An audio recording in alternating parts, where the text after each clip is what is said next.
Rais Donald Trump ametoa onyo lingine kwa Irani kuhusu kuvuruga usafirishaji wa njia ya meli katika mlango bahari wa Hormuz.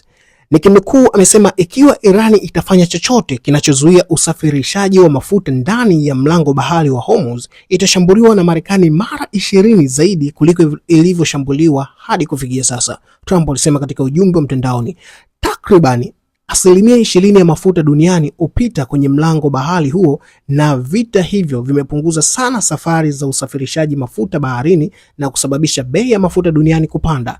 Nikinukuu, sema kama haitoshi, tutataja maeneo ya kuyalenga kwa urahisi na kuharibiwa kiasi kwamba itakuwa vigumu kwa Irani kujengwa tena kama taifa. Vifo, matukio ya moto, ghadhabu vitatawala, lakini natumaini na kuomba kwamba isitokee, alisema hivyo.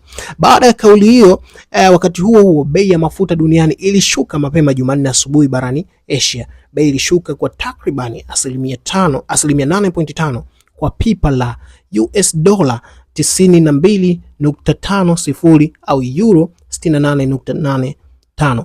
Mafuta yaliyouzwa Marekani pia yalishuka kwa takribani 9% hadi dola 88.60 kwa pipa.